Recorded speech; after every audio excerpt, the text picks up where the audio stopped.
Sir, is my screen visible? Yes, sir. Yes, Yes, sir. sir. Okay. Okay. Thank you, sir. Continue. ठीक Okay. है. So, good Uh, afternoon.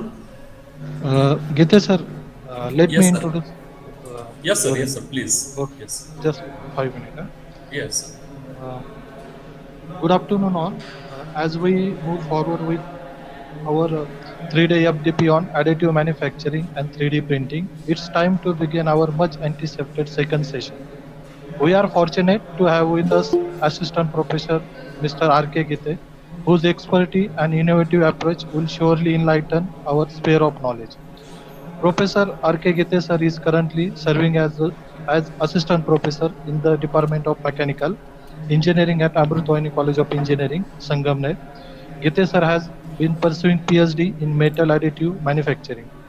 Sir has completed bachelor degree in mechanical engineering and master degree in engineering design. Sir has 9 years of experience in industrial sector and 10 years in academics.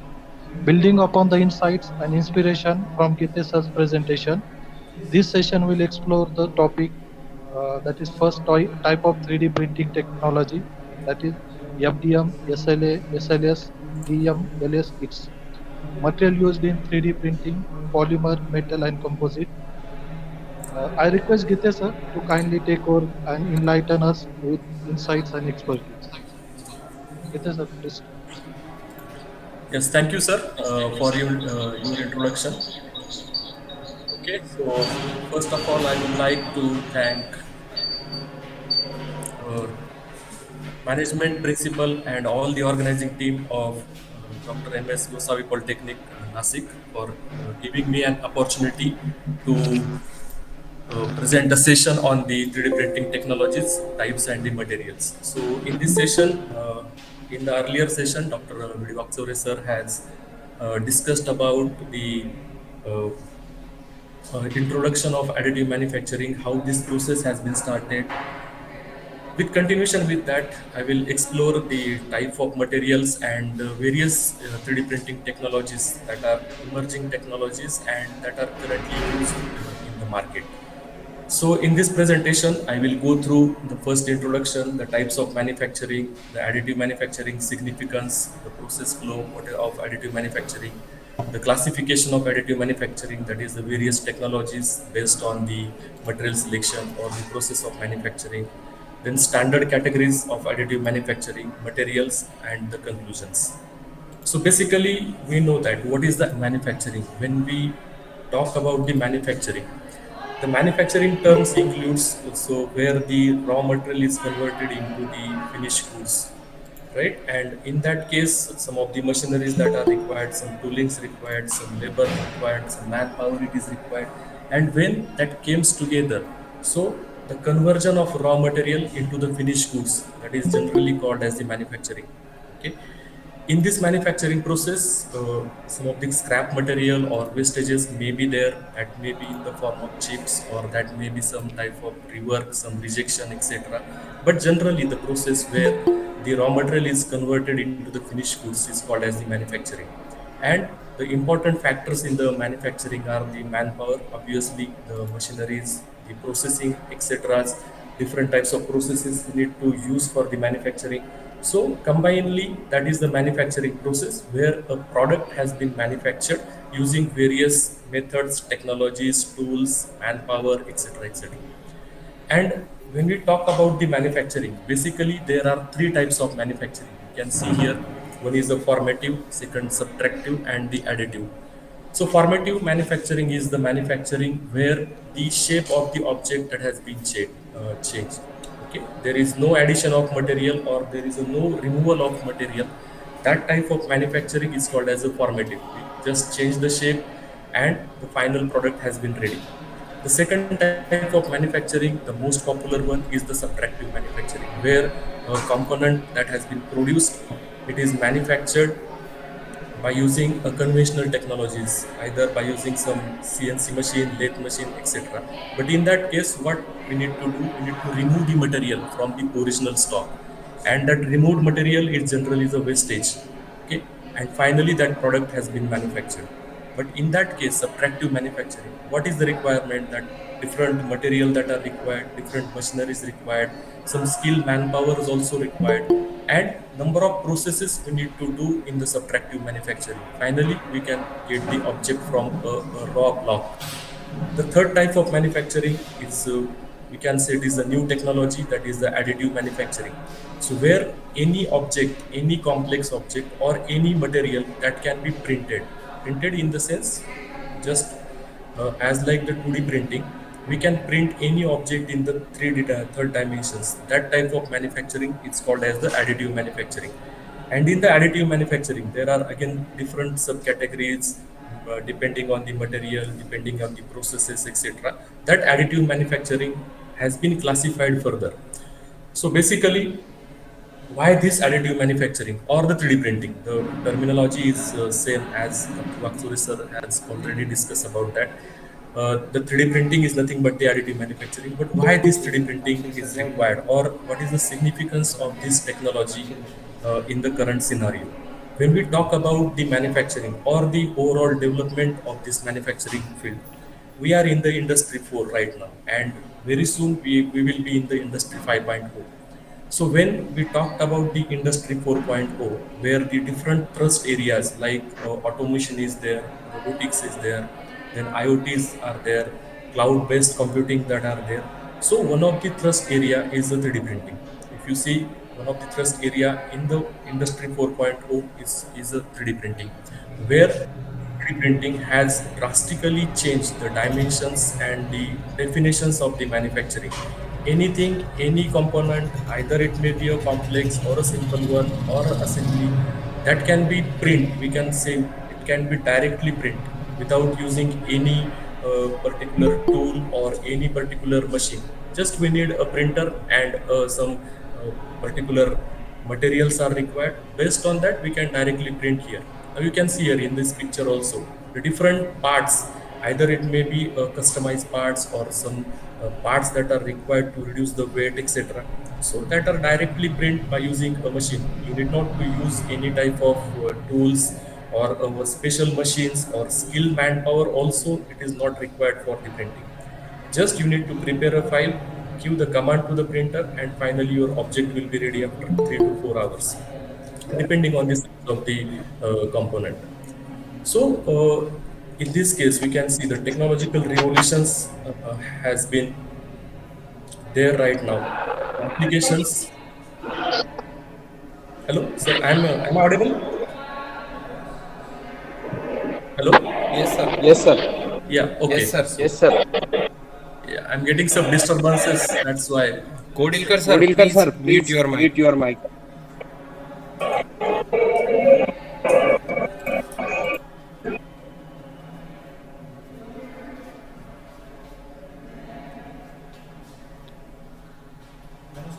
Gite, sir, Gite unmute sir, your mic. unmute your mic.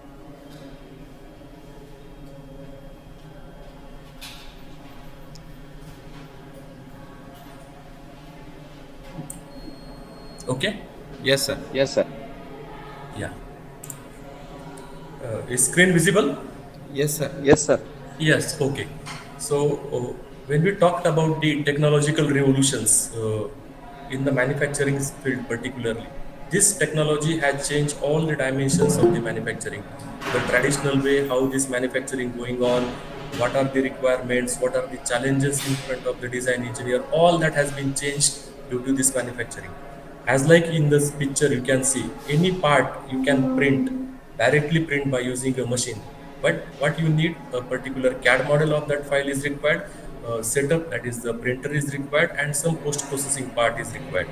And there is no limit for this technology uh, that has been used in the various fields, right from the medicine, that is fashion, to other food. You might have recently heard about, in the Bangalore itself, they printed a complete post office in a single day, that has been printed, and they are currently using that. So there is no any limit for this technology. If you have an idea, if you can made a CAD model of that particular object, you can print it. And there is no any technology, you cannot say we cannot use this technology in civil field. In the civil also, there are readily printing the homes or the offices by using this technology. So there is no any technological barriers in this technology. That's why the important technology. When you talk about the additive manufacturing, this is the reversible to the subtractive. Now it is not replaceable. We cannot say this technology is replacing the subtractive manufacturing. Yes, subtractive manufacturing will be there, but additive is there in that case where the complex objects are there and that are very difficult to manufacture by subtractive manufacturing. Some more precise work in required or more number of parts we need to manufacture in various segments, then we need to combine, that can be eliminated by the additive manufacturing. So this is a reversible, or it is a reversible to subtractive. It is not a replaceable.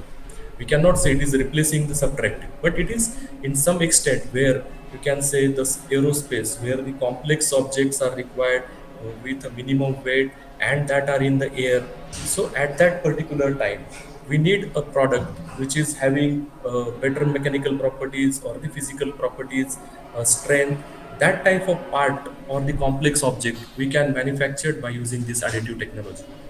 And simply this technology is the process where the product has been manufactured layer by layer. So one layer over second layer, the third layer likewise. And the materials may be a plastic, may be a metal, or maybe a concrete. But what is the challenge here? When we talk about a layer upon layer, if the first layer and the second layer that has been not joined properly, our product will be fail. So our challenge is that here either we are using a plastic, metal, or concrete, whatever it may be.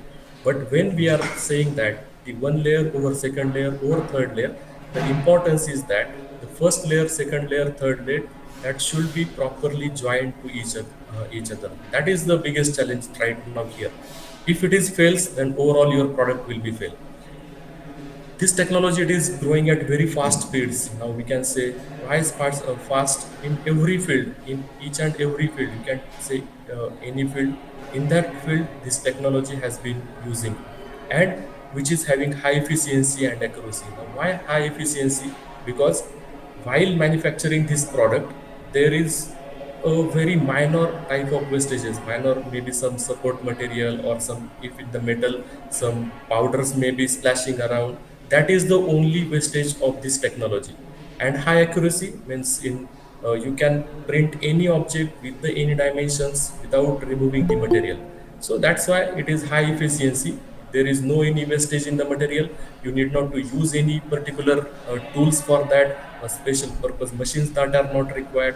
And whatever the input you are giving, that much of output it is that can be gained by using this technology. That's why it is a very effective and high efficiency process. So when we talk about the additive manufacturing, so obviously it is a new generation production method, so that expands or the allow the engineer to design the complex parts. Earlier in the conventional manufacturing, what you can see here, some of the pictures here, if we want to manufacture such type of products, in that case we need to use say particular complex subtractive manufacturing, or we need to manufacture the component in various parts, then we need to join together. Or in the casting also, in that case we may get some errors, or there may be some porosity, or there may be some glow holes, etc. But all that has been overcome by using this additive manufacturing technology. So whatever the engineers that can think, and that if they able to create a model of any complex object, that can be 100% print. So there is no any limitation for the printing. You come up with a CAD model, you can do some pre-processing part, and finally you can directly print it, right from any field, right from medical to engineering to food to your conventional one. So that can be produced. That's why it is a new generation technology where the we are getting the much freedom to print the objects. So it is a process where the objects are or the prototype parts, etc., even assemblies directly, that can be manufactured with the CAD model without any cutter tool. Pictures we didn't require, or the a specific geometry we didn't require. What we need a particular CAD file for that, and uh, how to save that file, etc. That we will discuss later, right? So the additive manufacturing is the process of building a 3D object by depositing a matter layer by layer. Simply, layer over second layer, third layer.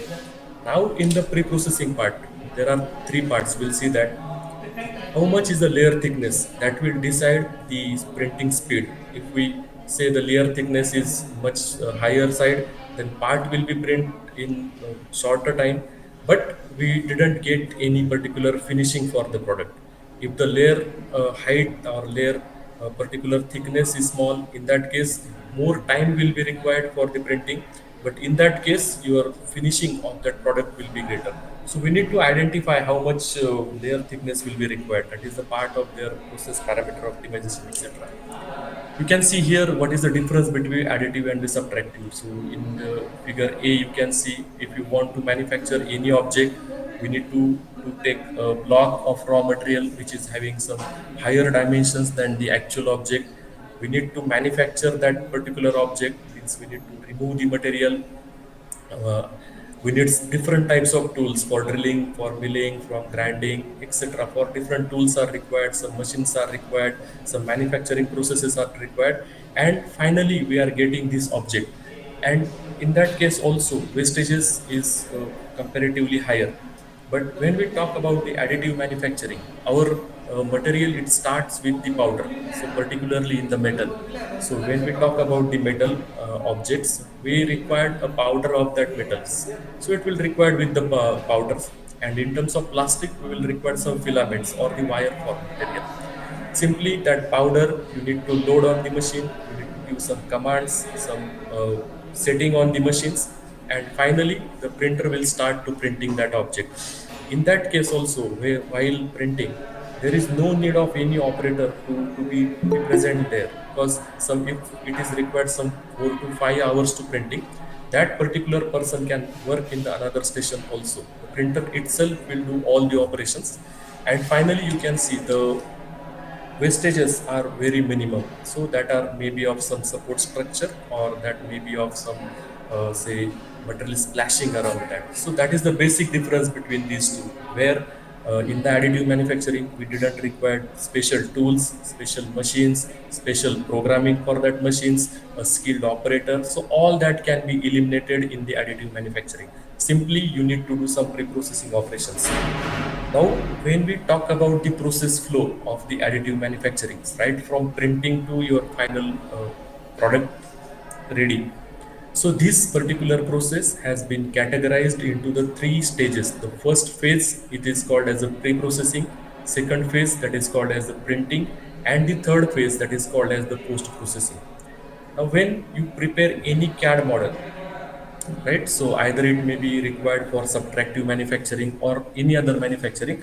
You need to prepare a CAD model for that, and that CAD model can be prepared either by using any type of modeling software. You can use CAD, CATIA, SolidWorks, etc. So there is no limit. But here in this case, pre-processing part, when you save that file, you need to save that file as a .stl. Simply it is called as the standard triangle language file. Okay, you can see at stage number 2 here. The file should be saved as a .stl file, because that can be read by that printer. So that is the mandatory step here in this additive manufacturing. Save that file. Simply you need to file save as that file as a .stl. The stage 1 and 2, you can do that on say CATIA or SolidWorks, that modeling software. But for the stage number 3, where slicing, you can see here this stage has been added, or it is the mandatory one, where the material that has been, or the object that has been printed, initially it should be sliced in the layer. So that different softwares are available in the market. Some of that softwares are freely available, some are commercial available, right? So as earlier Dr. Vaksori sir has told about the Cura software, so it is a freely available software. You can download that setup from Google, and you can install in that particular Cura software. When you will open that software, you will get an interface. Okay, a simple virtual printer will be there, and in that case, on that printer, on that particular open file in that Cura, you need to import your CAD model. That is the STL file. Then visually you have to set some parameters there. That is the layer thickness, what should be, whether that part should be 20% dense, 30% dense, or 100% it should be solid, or 10% solid. All that parameter you need to do on the slicing software. In that case, here the slicing software that can be used, and that is the challenge here in the first case. So that is the pre-processing part. So when you talk about the printing, 3D printing, actual printing is very easy. There is no any actually skill required in the printing. The printer itself will do all the operation, but skill required in the initial phases, that is in the first phase where the you have to prepare a CAD model, then STL file, and the slicing, where how to orient your object, what should be the direction, in which particular base part will be there. All that part you need to set in the slicing software, right? If you make a mistake in that phase, in the third phase, that is the slicing share, so that as it is file will be printed and your part will not be ready, or it may having some error in that case. So while slicing, it is very much important. So stage number 1, 2, 3, right? So this is the part of pre-processing. So for every type of printing, either it may be a FDM, or it may be a metal, it may be your ceramic you are using. In all that cases, you need to prepare a CAD model, .stl file, and the slicing software. So that is common for all. So you cannot skip all that file, the three stages. The second phase is called as the printing phase, where actual printing you need to give that file, you need to load that file on the printer, and on that printer itself you need to give you need to set some parameters. Say for example, if you are using simple plastic material for the printing, so what happens in the plastic, we need to melt that material, and the melted material has been deposited on the surface of the plate, right? So to melt, how much temperature it is required, again we need to set on the printer. So variety of printers that are available, that particular materials temperature that can be set on the printing machine. Here some you need some basic information about the printer, right?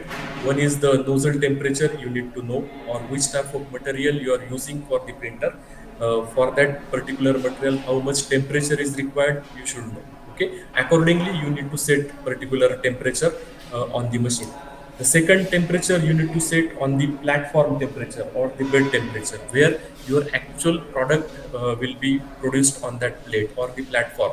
So that should be maintained, because when you are depositing a melted material on that platform, the temperature for melted material is around 200 degree, and the platform temperature, if it is a room temperature, there will be a temperature gradient, and the first layer will not be stick on that platform, and overall your product will be damaged. So depending on the material that you are using, say for example, if you are using a PLA material, in that case you need to set a bed temperature of say 70 degree and the nozzle temperature of 200 degree. So these two settings are there.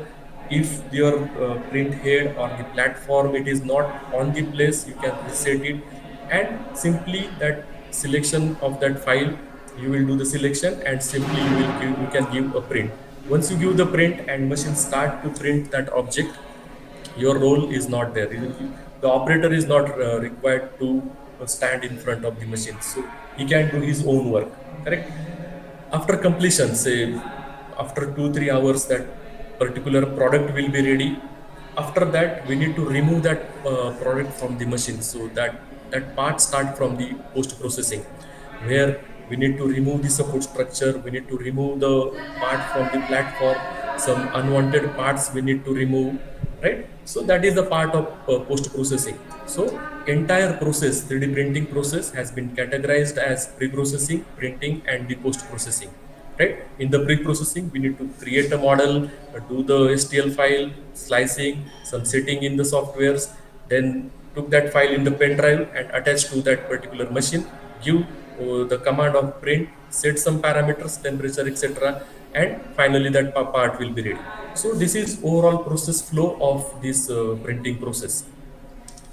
Now, when we talk about the classification of the additive manufacturing, so already Vatsori sir had told about the various methods of the additive manufacturing, and here we can see the detailed classification of this additive manufacturing process. Initially, It has been classified based on the methodology, means how that particular part has been manufactured, which process it is used to manufacture the part, and that are the important. Further, we will discuss about this in details. The second category is the type of material that has been used for the manufacturing of the product. Either material is a solid, or it may be in the powder form, or it may be in the liquid form. And the third category is the based on the medium that is used for the processing, right? Because here we need to convert that raw material into the finished goods. Now the raw material here, it is in the powder form for the metals, and it is in the wire form for the plastic. So that we need to convert into the final product. So for that convergence, correct, for joining of layer by layer manufacturing, either some laser beams may required, or ultraviolet rays may required, or any other thermal means that may be required. On that basis, that classification has been done. Now, if we took the based on the type of material, in that case, if we use a solid base material, then manufacturing process is LOM, that is laminated object manufacturing. FDM, commonly all of you might have aware about the FDM process, that is the fused deposition modeling. Then WARM, that is wire arc additive manufacturing, and the electron beam fabrication. When we talk about the powder base, if our material is available in the powder, say if we are using say stainless steel for the printing, okay, so that is in the powder. Then selective laser sintering or direct laser laser sintering that can be used, or electron beam melting that can be used, SLM can be used, or the metal deposition methods can be used. So when you see about the classification of the additive manufacturing process, basically that classification has been done on the based on the formation of the product, which process we are going to use to form, which type of material we are going to use to print the material, and based on the medium, either the source for the heating, that which type of source is that, right? So this is the detailed classification. But when you see in general, so basically these seven categories of additive manufacturings are very much important. So any product, either it may be a plastic, it may be a ceramic, it may be a metal, so that can be printed either by using out of that seven processes. You can use that particular processes. So here we will discuss about these seven important process, correct? You need not to remember all that detailed classification, but here you need to remember these seven categories, because these are the important one. And every product or any particular complex object, you can say, that can be printed either by using this method. Either you can use extrusion or powder bed fusion or etc. So the binder jetting, DED, that direct energy deposition, material extrusion, material jetting, powder bed fusion, sheet lamination, and matte photopolymerization. See, all these are the seven important categories. So these categories, in by using that, suggest which type of manufacturing process we need to use for the printing. If we have to print a component with say aluminum alloy material, so either we have to use the binder jetting or material jetting or sheet lamination, that we need to identify. So that these seven categories are very much important to fabricate any particular part. So we'll see one by one. When we talk about the material jetting, so itself the title you can see, the material jetting means here the material, it is it works this type of printing, it is as like our 2D or conventional type of printing, right? So where inkjet printers are there, that type of printing, here we are using that type of technology for the printing. But what is the difference? In conventional one, the printing is in the 2D form, and now in this case the printing will be in the 3 dimensions, right? So it works like a standard inkjet printers. So in this case, the you can see the two materials, that is the support material or the build material. If build material is very costly, in that case you can go for the support material. But if the build material cost is low, in that case you can use the same material for building component and for the support material also, right? And in some cases there may not be a provision for the two types of material, so you can use a single material for the printing also. But you can see here where the UV light it is required, because for this case the material is available in a droplet form, okay? that has been deposited on a platform, right? And once that particular layer has been manufactured, the platform goes down with a thickness of your layer height thickness, correct?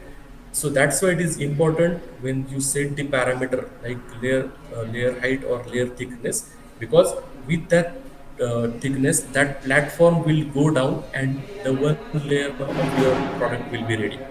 Again, the second layer will be that, third layer will be that.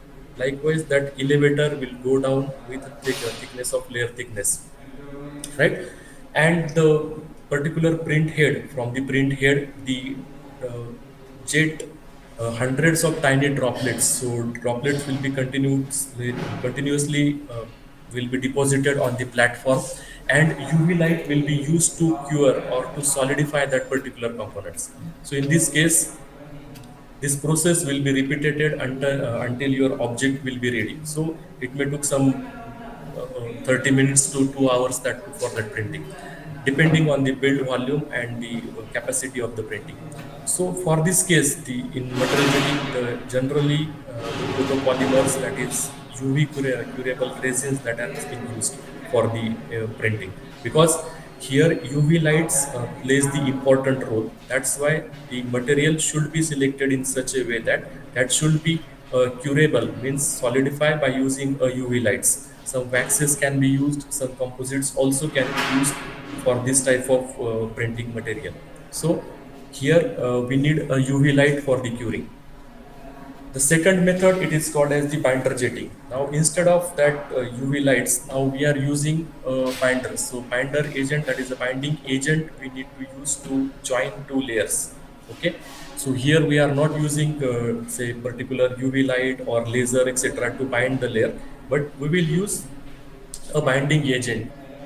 Agent like a glue, it will join two layers of the materials. So it is a process of depositing a binding agent on the powder bed to form one layer at a time. Okay, and these layers will bind to one another to form a solid object. Correct. In this case, what is the advantage due to that binder agent or the binder? So there are very low chances of the porosity. So porosity may not be there because the liquid will be in that particular space where some uh, dense material may be there. So that can be used for these cases. Again, all these particular methods has been, or the manufacturing processes has been categorized as per the requirement of the product. So which type of product we need to manufacture and what is the application of that particular product. So we cannot randomly select, yes, with binder jetting is easy, that's why we can select no. So, but where we are going to use this particular product, what are the properties of that material, and how much time it is required. Based on that, we have to select this material. So, the material used for binder jetting, that may be some metals. In that case, SS metal, that is stainless steel, titanium can be used, inconel can be used, ceramic also can be used, that like alumina, silicon carbide, etc. Some composites, that is custom powders of the binders. You can develop the composites. You can use that printing. Some sand, that is a silica sand for casting model, that can be printed and that can be joined by using a binder material. So that is the difference between this material jetting and binder jetting. Material jetting, we are depositing the material that it's cured by the UV light, and in the binder jetting, what binding agent we need to deposit along with that material, so that this binding agent will join that two layers and your final product will be ready. The third method is a VAT polymerization. So in that case, you can see some resins that has been used, right? Vat of liquid, and this particular printing has been carried out in a closed chamber where that particular platform has been dipped inside the resins. Okay, so if you want to print a tooth, say for example, for medical application, so you can print it in by using this wet photopolymerization, and it can be printed under the resin materials. Here, that such type of materials we need to select where that material can be cured by using that resins by that particular vat of photo liquids. So here we can produce solid parts by using some, again, for that particular case, some laser may be required, right? and it is generally used for the smooth surface finish. You will get highly finished product by using this method. It is fine detail you can get, and the high accurate component can be manufactured. So general applications of this process is that are dental molds, surgical guides, some automotive aerospace parts, the jewelries, the prototypes that can be developed or be manufactured by using this photopolymerization method. So where specific materials, that materials can be cured by using some photo curable resins. That type of material we need to select for this type of methods. Next one, it is the powder bed fusion. Now, commonly used method, if you see the either in the metal or in the polymers, this is the popular method or the commercial product that has been manufactured by using this powder bed fusions. Right now, when we talk about the powder bed fusion, means here the material powder will be there, the feedstock will be available in the powder form. Okay, that powder form we need to join with the one layer over second layer. So high thermal source will be required. It may be a laser, it may be a electron beam that can be used for the particular joining of the material. So basically, in the powder bed fusion process, what is required? The basically thermal source is required. So that thermal source is the important one.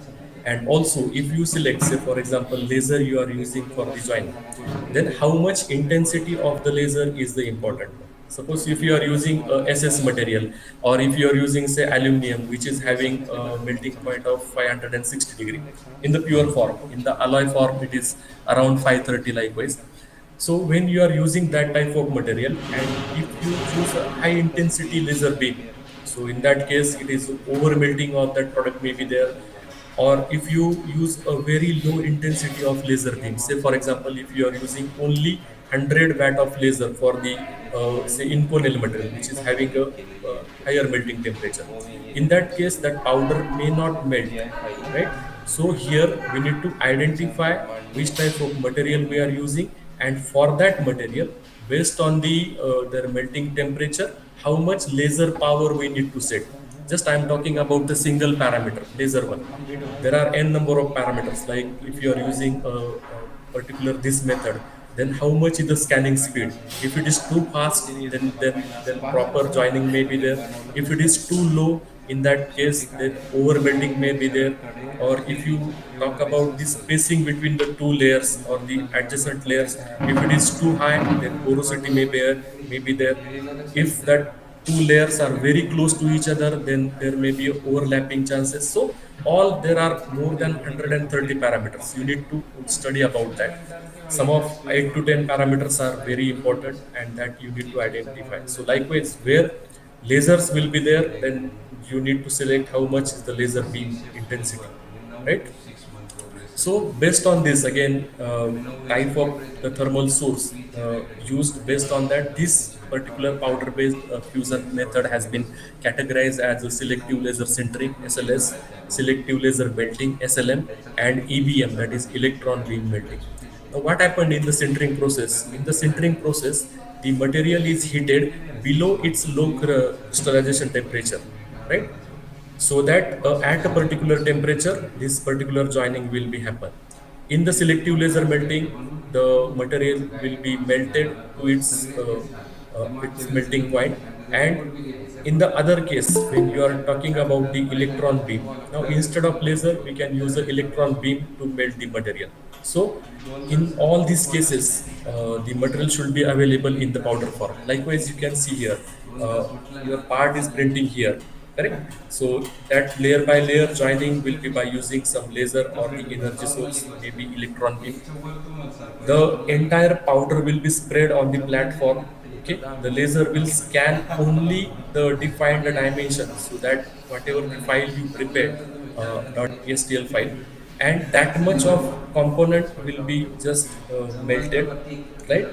Once that layer will be melted, this right side platform, okay, it will be goes down. It will be goes down with a thickness of layer thickness. New fresh powder will be sprayed by using that powder roller over the entire platform, and again that laser will only melt the required dimension of the product. and this will be continued till your product will be ready.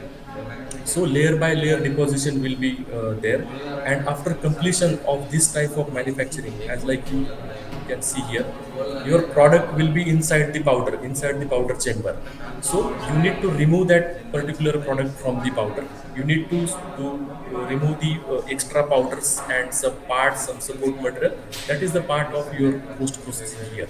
So this process will continue, and as per the given geometry, this laser or the energy source, it may be electron beam, so it will melt only the layer or the particular geometry of the product where that particular object needs to melt. It will not melt all the powder. So here you can reuse all the powder again. If you remove the part from the particular platform, you can reuse that particular metal powder. General metals are the titanium, aluminum, stainless steel, nickel alloys, etc. So the material should be in the form of powder. Okay, so if you talk about the metals, any metal, either titanium or aluminum or SS or alloy, etc. So all should be available in the powder form, and the powder size should be in between 20 to 62 microns. Okay, so if it is less than that, then proper material deposition will not be there.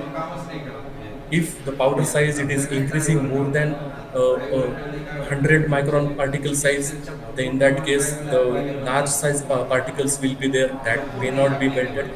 So when you search about the various papers about that, you can see that in all the cases, the metal powder, the size of the metal powder, it is in between 20 to 63 microns. Okay, there is a sieve that from that can be used, and readily that powder can be available. Right, so that can be again a research area where you can develop the powder of the material, and you can print, you can do the testing of that particular material. No doubt, some polymers in special cases that can be used for the printing also, that is nylon, 11, 12, 16, etc. Okay, that also can be printed with this powder bed fuser. Here, what is required, the high particular intensity thermal source it is required to print the material. The next method, the common method, and it is, you might have seen every areas, that extrusion process that has been there, that is the FDM process, commonly known as a fused deposition modeling, that is FDM. So where a filament of that material, filament, it is in the wire form. Okay, so that has been printed from the nozzle. You can see here the filament, the red one, the green one, right? These two filaments, one is support material, one is builder material. Okay, so that can be passed from this head, that is the print head. Around that print head, coils will be there. The coils will heat that material. Now here we need to set the temperature. When you uh, melting this particular material, right, for the FDM process, in that case, the melting of that material should be there in the nozzle itself. Before it comes out the nozzle, that material should be in the say from solid to liquid form. For that purpose, the coils are wound around that nozzle, and when you set the particular parameters on the FDM printer, you need to set this temperature, correct? So this temperature, it is different for different material. If you took a PLA, it is polylactic acid, the temperature is around 205 degrees centigrade. If you are using ABS, the temperature will be different. If you are using nylon, that will be different. If you are using polycarbonate, that temperature will be different.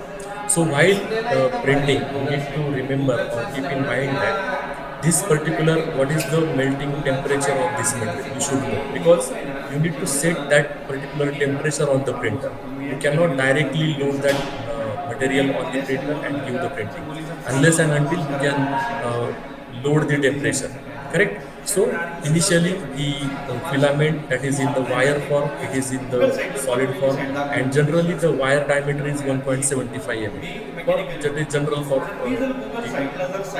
printers, FDM type, fused deposition modeling. Okay, so that will be liquidified in the print head. okay, where the nozzle will be at the bottom. The nozzle size will define the thickness and the finishing of the component. Nozzle size, it comes from zero point 0.4, zero point 0.8 to up to 0.8 mm, 1.4 mm. So depending on the requirement of the products customers. So that can be printed. And likewise here also, when one layer will be printed, the platform will goes down with a thickness of layer thickness. Second layer will be there, third layer will be there, likewise. So this will be continued, right? So the types of this material extrusion process, that is FDM, that is fused deposition modeling. Now the second, it is fused filament fabrication. It is the same method, only the name has been different because of the copyright issues and etc. Because FDM has been developed by Stratasys, so they made a copyright of that terminology. So that another name that has been used, that is a fused filament fabrication. That is the same method, same operations, same procedure is there. Third one is a direct ink writing, DIW, right? Instead of that solid filament, you can use ink, right? So that ink can be deposited, and in the similar way you can print the material, right? So the commonly used materials for this FDM generally are PLA, that is a polylactic acid. In that case, again PLA plus will be there. Then ABS, that is acrylonitrile butadiene styrene, right? Then nylon having grade of PA12 and 6. PC, that is polycarbonate, and carbon fiber reinforced material that can be used. Now, it is not a limitations of the material. You cannot say only we are using this much of material.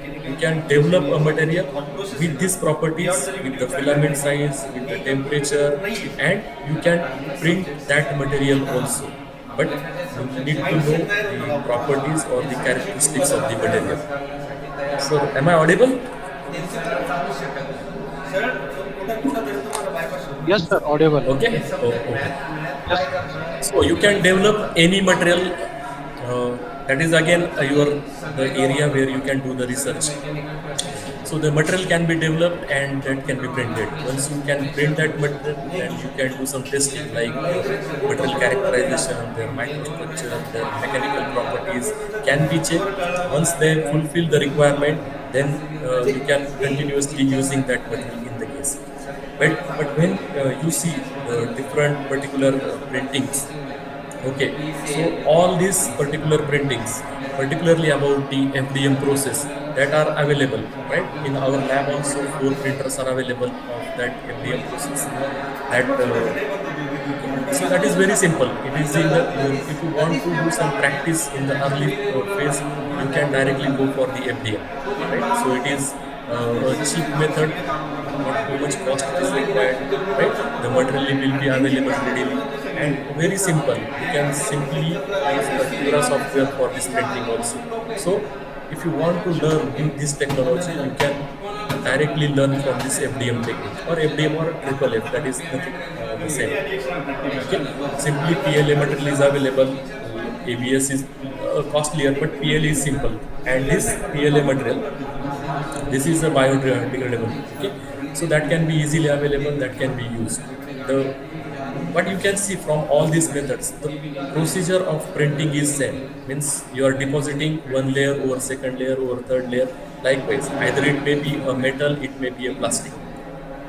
The next method is a direct energy depositions.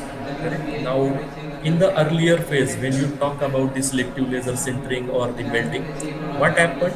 In that case, the material powder has been deposited on the platform. But instead of that here, a small change is there. You can see in this case, the powder has been deposited from these two nozzles. Okay, powder has been deposited with two nozzles and the laser beam that is melting that powder at that particular instant, and this is continuous. Means instead of loading that powder on a particular platform directly from the nozzle, the powder and the electron beam will continuously depositing and they will fabricate the part. Now in this case also, instead of powder, you can use a wire filament, right? You can see here a wire filament and a beam, electron beam, combinedly melt the material like a soldering process.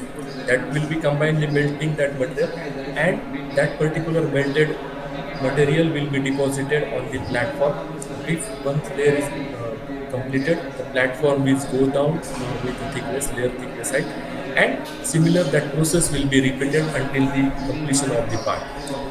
Now again, common name is a direct energy deposition, but if you go to the subcategories, if you are using some heat source as a laser, then it will be a laser based DED.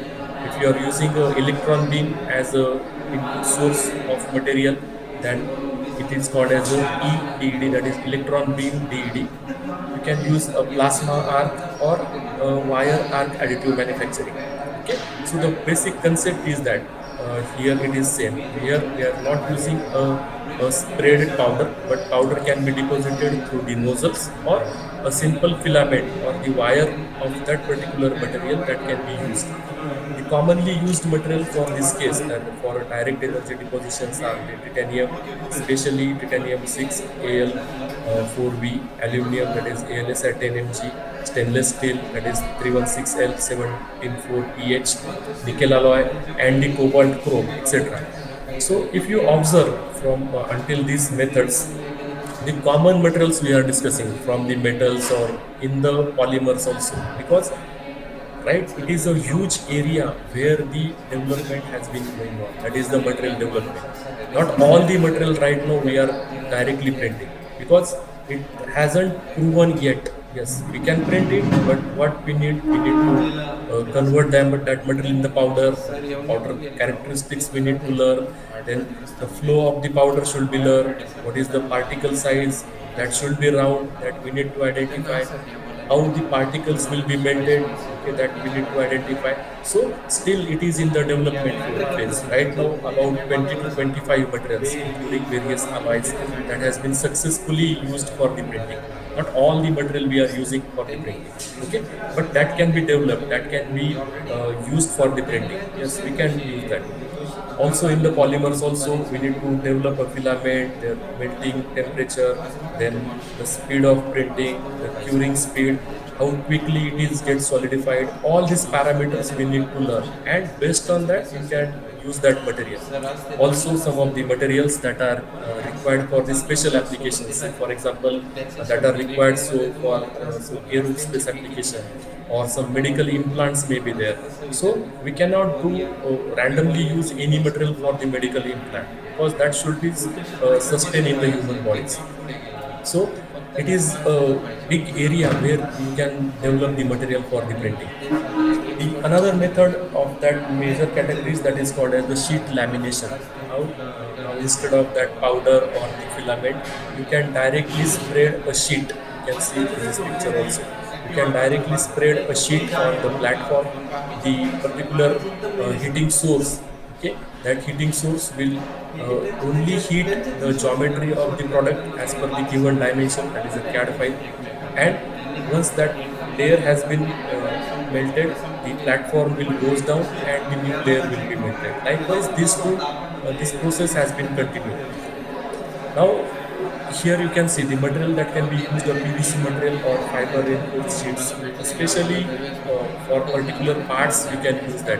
It's not common for all the parts. Depending on the say requirement or a special case, you can use this type of sheet lamination process. So these are the 7 major categories of all this manufacturing process. You might have seen that from these all 7 categories, you can use any material for the printing. We cannot say we cannot print this metal or polymer or other concrete, etc.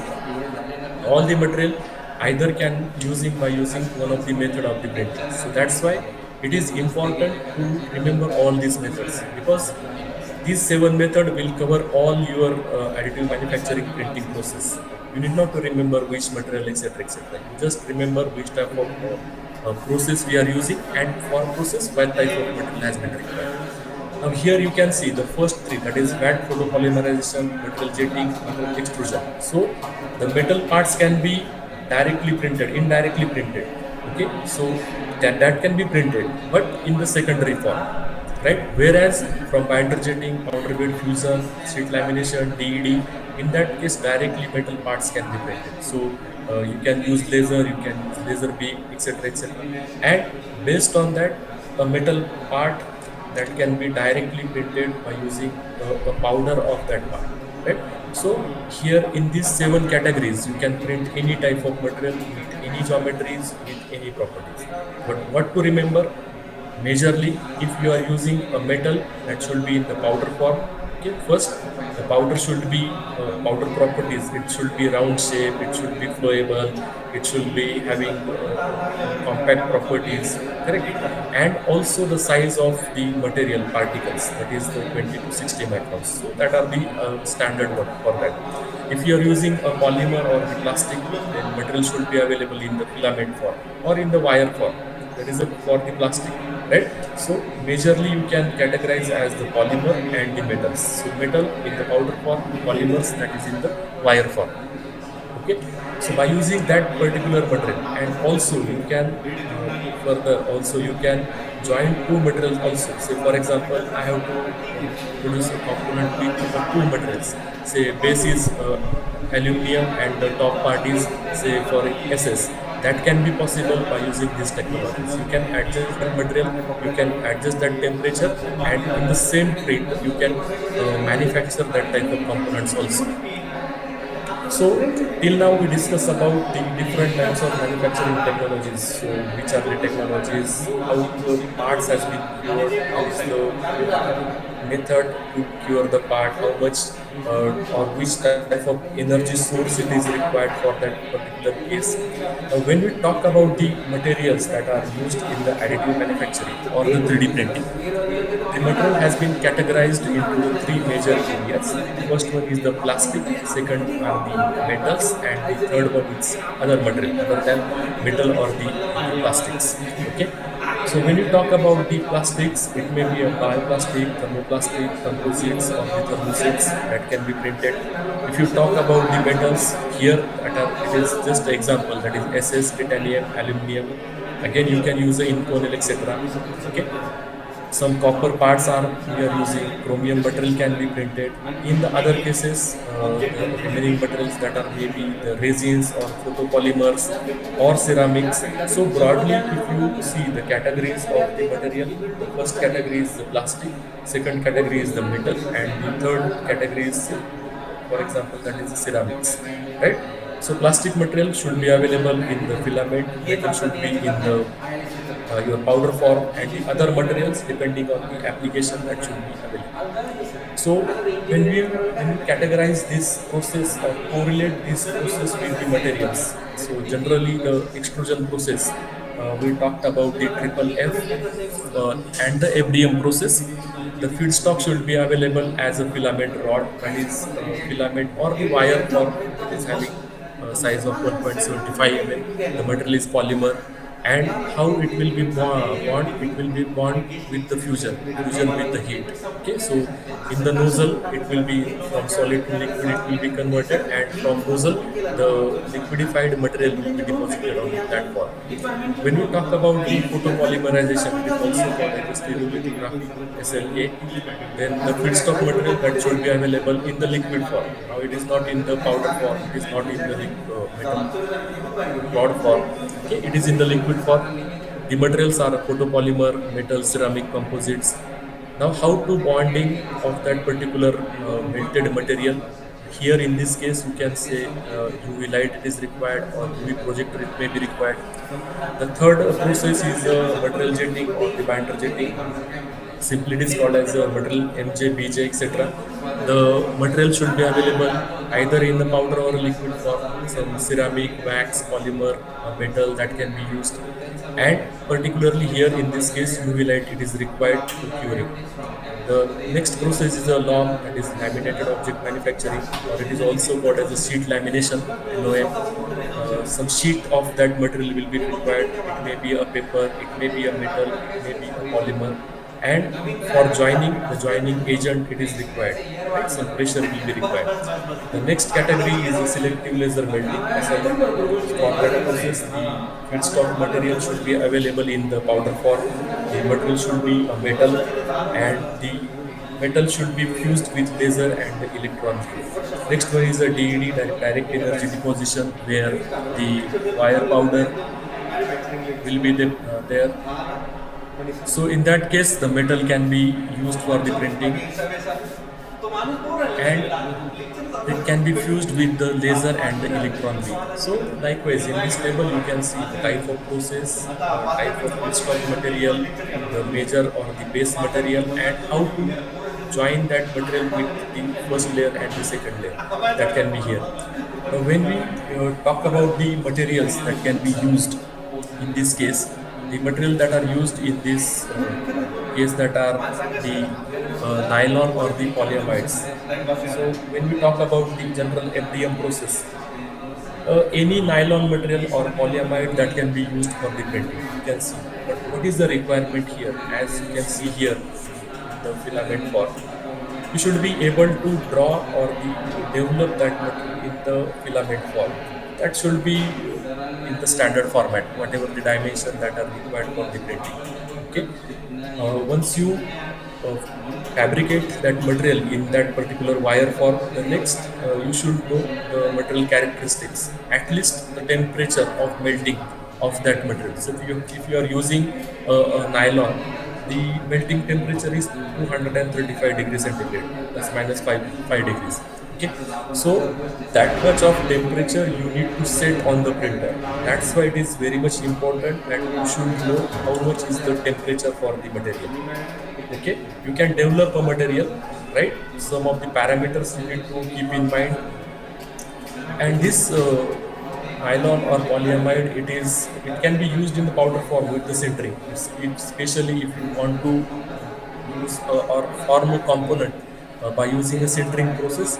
For sintering, it should be in the powder form. Okay, so while preparing that material, you need to know that which method should be there, or what should be the manufacturing process, what should be the temperature we need to set on the printer, what should be the original properties of the material, and at which temperature that material will melt and that can be printed, right? So this generally nylon, it is strong, flexible, it is a durable plastic you can use for the printing. Naturally it is available in the white color, but you can do add some colors in that case also. Okay, the printing temperature is 235 degrees centigrade for this case. The second commonly used material is ABS. So in most of the cases, when you see the printers, the metal or the your polymer printers, FDM likewise, the two materials, that is a PLA and ABS, that are commonly used. Okay, so acrylonitrile butadiene strain, that is the material that has been used for the printing of the component. It is a strong plastic, right? And as per the requirement of the application, so for say aerospace parts, we can use this type of materials. Okay, so again that can be bought in the filaments. You can see here the filaments of ABS are available in various colors, correct? The filament diameter, that is the wire diameter, it is 1.75 mm, and that 1.75 mm diameter filament is mostly suitable to most of the printers. That's why it is available in the standard form in the market.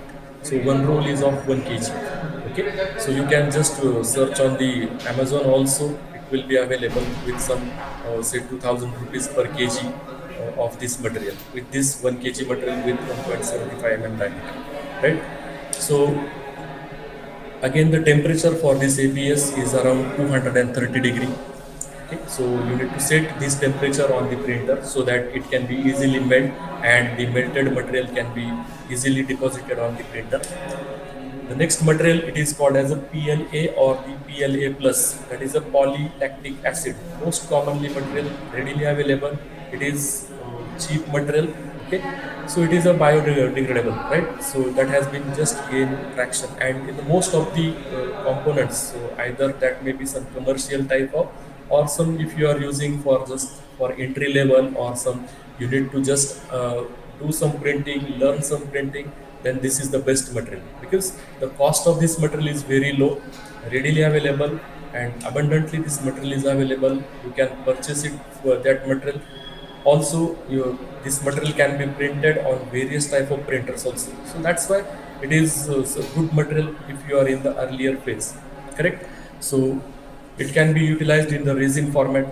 Yes, if it is in some special cases, if you are using for a particular application with a process that can be, you can use that in the resin format also, right?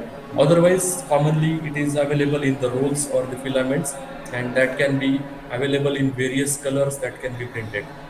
The printing temperature range for this is around 210 to 215 degrees centigrades, right? So initially, you need to set this temperature on the printer, and when you give the print option, when that temperature will be reached, nozzle level temperature will be reached at 210, then and then your printing will only start. Otherwise the printing will not start until the temperature will reach to 215 degrees. So that are some inbuilt settings in the printers.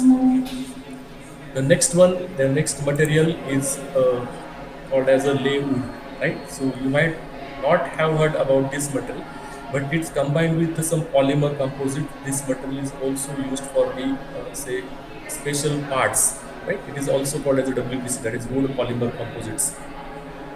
That is again that type of material it is used for entry level, the initial level extrusion process. You can do some printing, you can learn some printing process, you can print various type of components on this by using this type of material, that is the lay wood.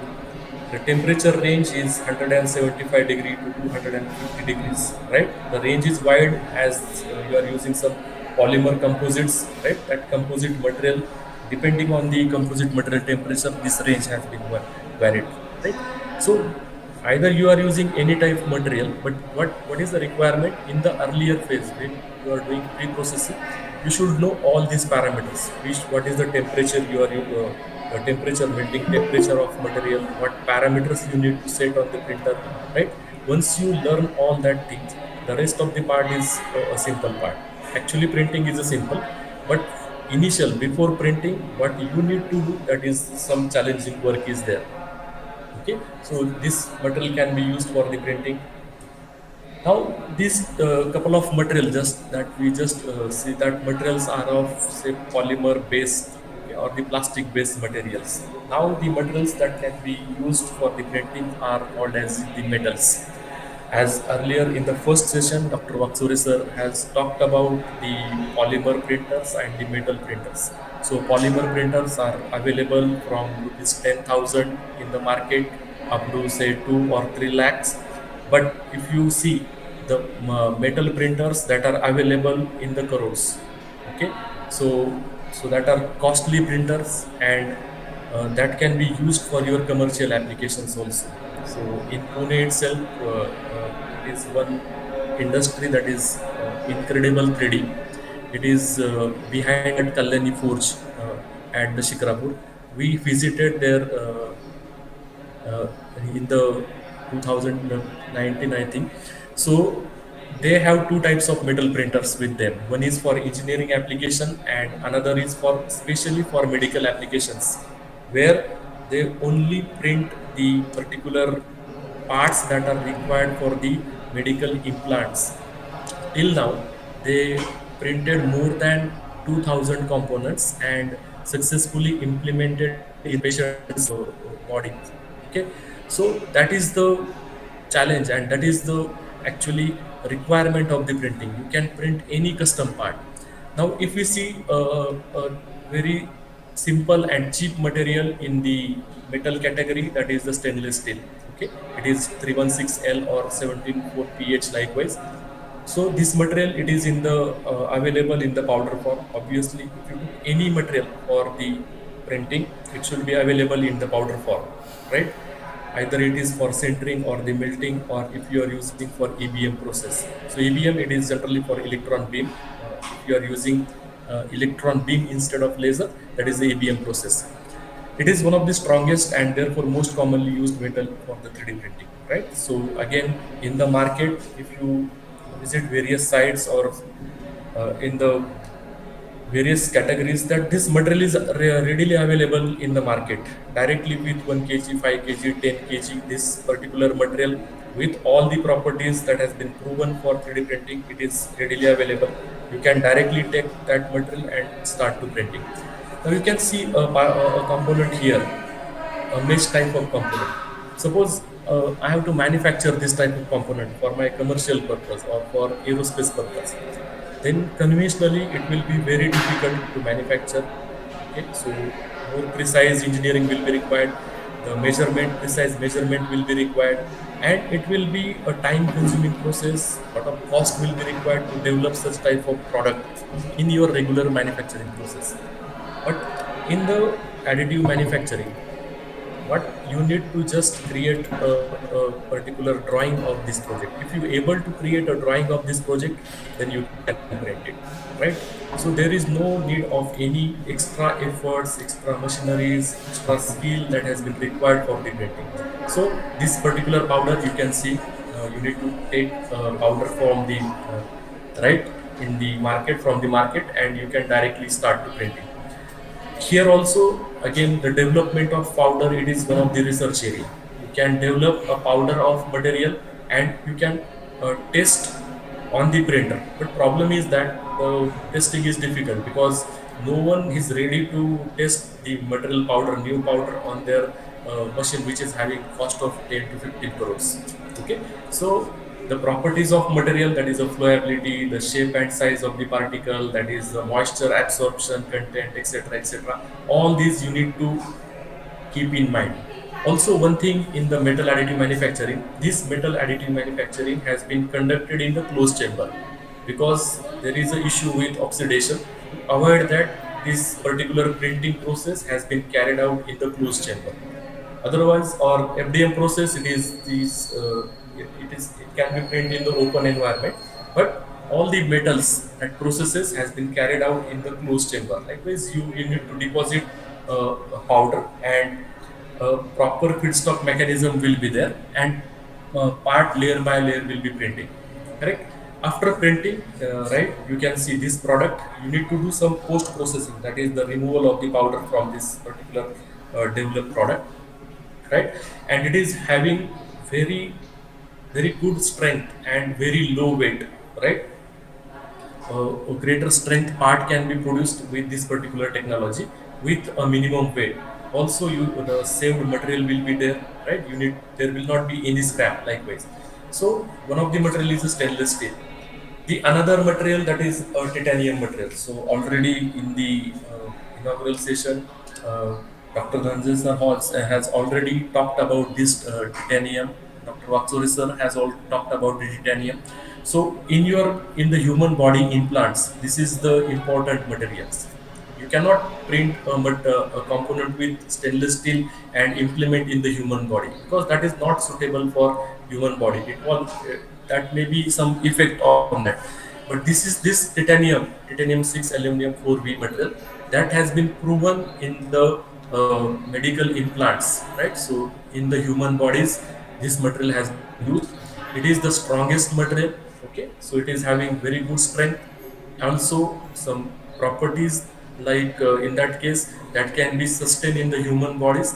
That's why for medical application, for biomedical application, that this is the most commonly material that has been used. And various particular components, likewise here you can see a skull part or a joint of hip that can be printed by using this titanium. So, and that can be customized, that can be customized the printing as per the requirement of the patients, right? So for every patient, the skull dimension, the damaged part may be of different size, the skull dimension may be of different size, the joints may be of different size. Based on that, by using scanning, doctor can send the scan to that respective organization. They will do some pre-processing part, developing the CAD model, pricing, etc., that will be followed. And after that, this particular part will be printed, and immediately that can be in, by surgery, that can be used in the medical implants. So this is one of the important material. Also, before printing, it is available in the powder form, as all the materials are available. Depending on the applications, that can be either sintering may be used, melting may be used, EBM processes may be used. right? So this is lightweight, it is corrosion resistance and biocompatible. So it can be easily sustained in the human bodies. That's why it is very much important, right? It can be used in custom implants, prosthetics, and the surgical tools in the medical application. So, in the medical application, most common material is the titanium material. No doubt, this material is a costly material, but it is having very good properties, and definitely that can be used for the medical implants also. And successfully, the patients can be cured by using this printing process. That is very much benefit of this technology. The next material in this metal category is the aluminium. Yes, so, this material is having very good characteristics, such as this is lightweight material is having very good strength. It is corrosion resistance material. It is having very good thermal conductivity, right? So that's why it is commonly used in aerospace, automotive, robotic, and various industrial applications. Right? Right now, the steel parts has been the steel parts has Hello, been get this up. replaced by Your voice is not audible properly. just a Hello? minute. Screen is visible, sir. Yes, sir, Is screen screen is visible? visible.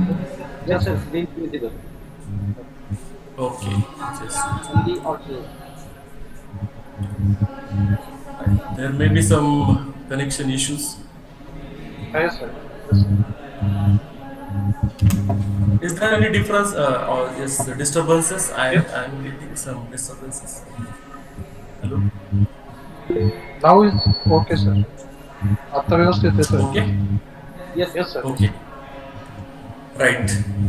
Right. So another metal is the aluminium metal. Right. So a lot of research has been going on this material. In fact, I am working on this similar material on the aluminium ALS at 10 mg. My research work is on this particular material. So you need to use this material for various applications, right? From your aerospace to automotive also, correct? But again, when you use this material for the 3D printing, already it have proven characteristics on the castings, right? Commonly used for casting, etc. That properties may not be suitable for the 3D printing also. So you need to identify the various particular requirement. You need to study their characteristics, how this material is responding to the 3D printing. So that are the challenging areas. That's why it is commonly used, and it is lightweight in here having good strength. It is corrosion resistance, good thermal conductivity. That's why in most of the cases this aluminum material has been used in various sectors, correct? Again, it should be available in the powder form with the standard powder parameters, flowability, etc., etc. You can print various parts, right? You need not to print parts in various segments then assemble. You directly you can print that particular assembly, and you can use like this part here you can see, so that can be directly printed. So that is the beauty of this printing. You come up with any particular material having the proven properties, you select a manufacturing process which one is the best suitable for that, and based on that you can directly print the components. The next category of material that are the ceramics materials, right? So it is the new group of material that can be used for the printing. So ceramic printing is also one of the major area, like your metal printing, polymer printing, etc. So it is having high temperature resistance. This type of material, biocompatibility material, it is chemical inert. These materials are there, and there is having unique aesthetic properties of the ceramics. That's why that can be used for the printing. It can be used in aerospace, medical, dental, industrial, art applications, etc. And it is available in the powder form, resin form, or it can be available in the paste and the clay. Now, if you are using powder, then you need to select a different technology for printing. If you are using a clay type of material for printing, you need to select a different type of technology, right? So, based on the type of material or the in which form that material is available, you need to select that particular material and the technology for the printing.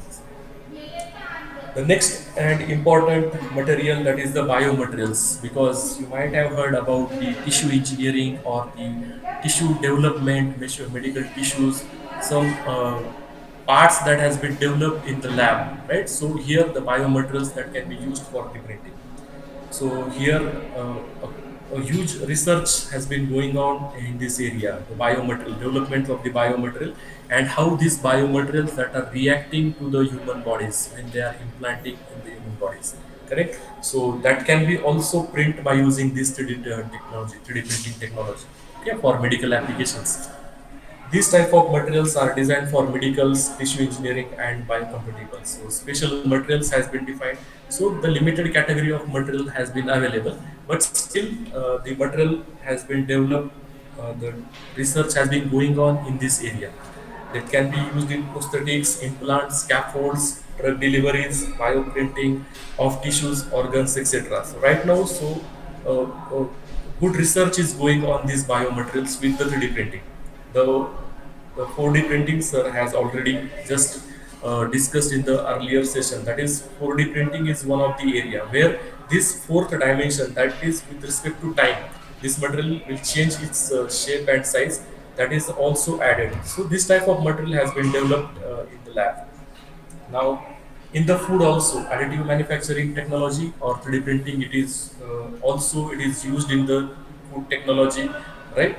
You can develop a special type of particular food items, or you can develop a spoons that can be eatable, right? So that can be developed. Nutritious foods you can print by using this particular material, right? The paste or maybe powder or maybe the liquid form. It is widely used in the culinary arts, personalized nutrition, space foods, etc. For this case, again, research has been going on in this area, especially for the feed.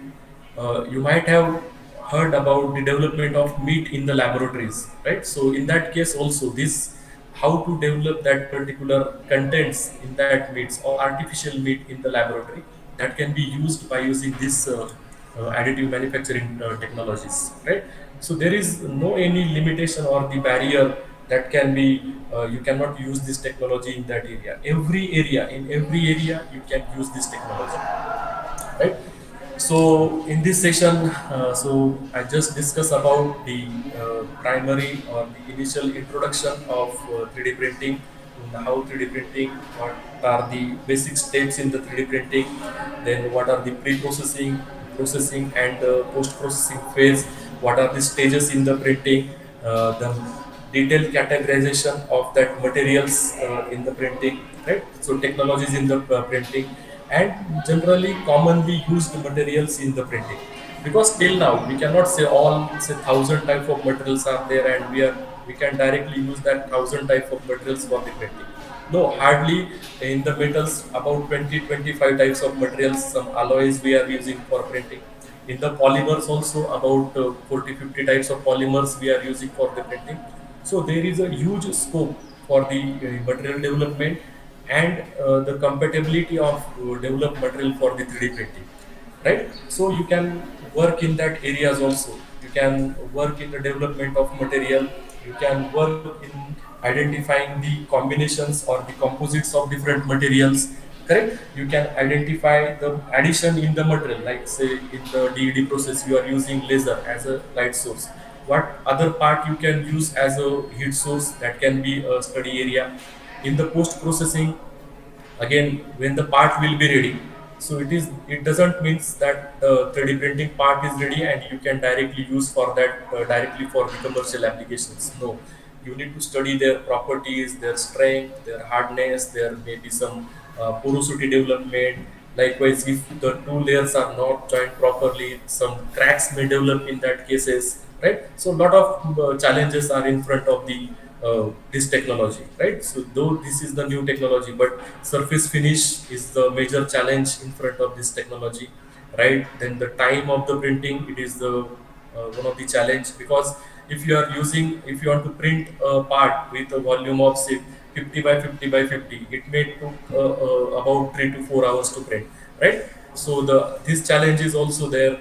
Then in that case, what are the post processing, because finishing you need to get, then their properties, the strength of the particular part, in actual running conditions, the heat treatment processes, all that can be the challenging areas. If you are using, say, metal for the printing, once the part is ready, in that case, some heat treatment may be required.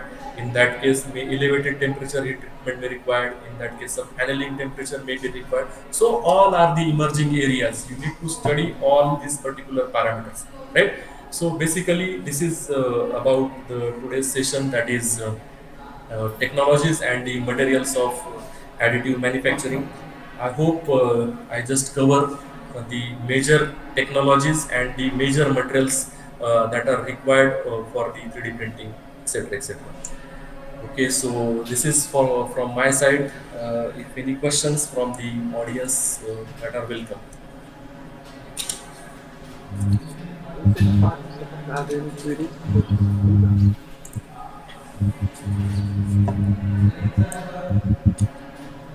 Yes, any you can ask any in particular what type of technologies right now you can do some research work, right? So a good research work is going on in this area. The metal is costly, but the in the polymers, that is good. You can do a good research in the polymers field also. So that is a challenging one and a new technology. You can work on this. There is a requirement from the markets also. So that is a good technology. It is not actually replaceable, but it is good technology. You can learn from this. You can get more insight from this.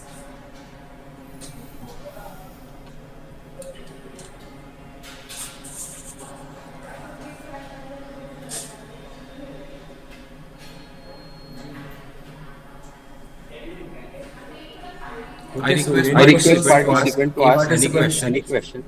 if you can ask any questions, so just that can be, if you have any doubts about that, you can ask that.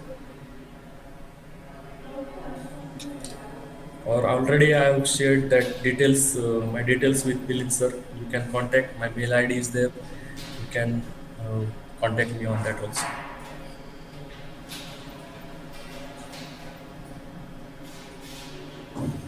Sargis sir, please conclude the session.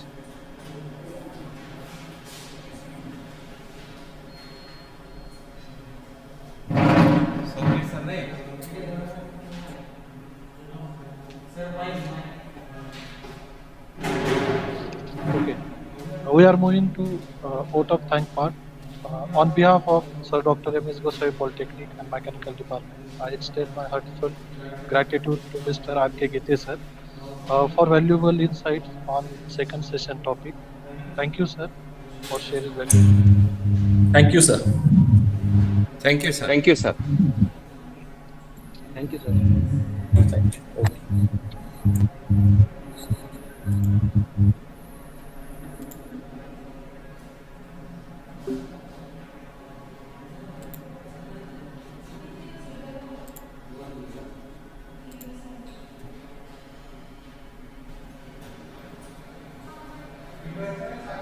नाही टाकतो मीच.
आता उद्या सकाळी उद्या घेऊन